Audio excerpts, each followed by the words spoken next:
जय जय श्री राम। जय हनुमान ज्ञान गुण सागर। प्रिय भक्तगणों, सच्चे श्रद्धालुओं और मेरे YouTube परिवार के सभी दर्शकों, आपका हार्दिक स्वागत है धर्म कर्म की बातें बाय सीमा के इस भक्तिपूर्ण यात्रा में। आज मैं आपके लिए लेकर आई हूँ मंगलवार के उस व्रत की अद्भुत महिमा से जुड़ी एक नई, दुर्लभ और पहली बार सुनने को मिलने वाली कथा। आज की यह पावन कथा उस अद्भुत चमत्कार की है जब श्रद्धा और भक्ति ने भगवान हनुमान को स्वयं अपने भक्त के द्वार भेजा। जब एक स्त्री की साधना ने पत्थर जैसे भाग्य को भी पिघला दिया। यह कथा है मंगलवार के उस व्रत की जो न सिर्फ पुत्र प्राप्ति का वरदान देता है, बल्कि जीवन से संतान, संदेह और संकट सबके अंधकार को हर लेता है। तो प्रिय भक्तों, कृपया इस कथा को अंत तक ध्यान से सुनें। और यदि आपकी आंखों में कभी आंसू आए, तो एक बार जय श्री हनुमान जरूर बोलें। अगर आप हमारी कथाएं पसंद करते हैं, तो कृपया वीडियो को लाइक करें, कमेंट्स में जय हनुमान जरूर लिखें और चैनल को सब्सक्राइब कर लें, ताकि भक्ति की ये धारा निरंतर आपके जीवन में बहती रहे।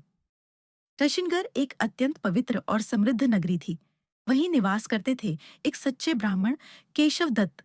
उनके जीवन में किसी चीज की कमी नहीं थी। वैभव, प्रतिष्ठा, ज्ञान, सब कुछ था। लेकिन एक दुख ऐसा था जिसने उनके हृदय को अंदर ही अंदर जला दिया था।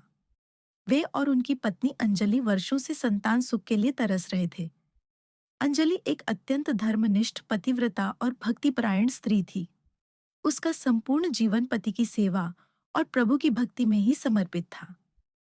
जब भी केशव दत्त की आंखों में संतान की पीड़ा उतरती, अंजलि चुपचाप हनुमान जी की मूर्ति के सामने दीपक जलाकर बैठ जाती और कहती, हे अंजनी पुत्र, आपने तो सीता माता की खोज के लिए समुद्र लांघ लिया था। मेरे जीवन की इस रिक्तता को भी कृपा से भर दीजिए। वर्षों से पति पत्नी दोनों मंगलवार का व्रत करते आ रहे थे। विधिवत पूजा, उपवास, हनुमान चालीसा का पाठ, सब कुछ करते रहे, लेकिन फल न मिलने से केशव दत्त अब निराश रहने लगे थे। फिर भी अंजलि ने कभी भी श्रद्धा को डिगने नहीं दिया। एक दिन केशव दत्त जंगल की ओर हनुमान जी की विशेष पूजा के लिए निकल गए। पीछे अंजलि ने घर में ही व्रत करना जारी रखा। उसी समय उसका समर्पण और भी प्रगाढ़ हो गया। वह अब हर मंगलवार को न केवल व्रत करती, बल्कि प्रातः 4 बजे उठकर पूरे घर में गंगाजल का छिड़काव करती, तुलसी को जल देती और फिर घंटों तक हनुमान चालीसा और सुंदरकांड का पाठ करती। फिर एक मंगलवार ऐसा आया जब अंजलि किसी कारणवश हनुमान जी को भोग नहीं लगा सकी। उस दिन वह न तो जल पी सकी, न अन्न ग्रहण कर सकी। भूखी प्यासी सूर्यास्त के बाद वह प्रभु के चरणों में लेटकर रोती रही। हे पवन पुत्र, अगर मेरी भक्ति सच्ची है तो मेरी भूल को क्षमा करें। मैं बिना भोग लगाए भोजन नहीं करूंगी, यह मेरा प्रण है। 6 दिन तक अंजलि ने अन्न और जल को हाथ नहीं लगाया। शरीर क्षीण होने लगा, लेकिन उसकी आंखों में विश्वास की लौ अब भी जल रही थी। और 7वें दिन मंगलवार को वह फिर से तैयार हुई हनुमान जी की सेवा में। कमजोर शरीर, डगमगाते कदम, लेकिन हृदय में अपार श्रद्धा लिए अंजलि ने जैसे ही पूजा शुरू की, उसके हाथ कांपने लगे, आंखें झपकने लगीं और वह वहीं मूर्छित होकर गिर पड़ी। और तभी उस अर्ध चेतन अवस्था में उसे दिव्य प्रकाश का आभास हुआ। एक दिव्य मूर्ति सामने प्रकट हुई, आंखों में तेज, चेहरे पर करुणा और हाथ में संजीवनी के समान आशीर्वाद। हनुमान जी ने कहा, उठो पुत्री। अंजलि, मैं तुम्हारी भक्ति से अत्यंत प्रसन्न हूँ।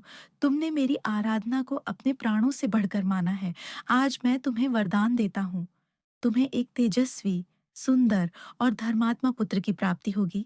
यह पुत्र तुम्हारा जीवन सार्थक करेगा। अंजलि की आंखें खुली। उसने देखा, वह मूर्ति अंतर्ध्यान हो चुकी है, लेकिन उसके मन में अब कोई संदेह नहीं था।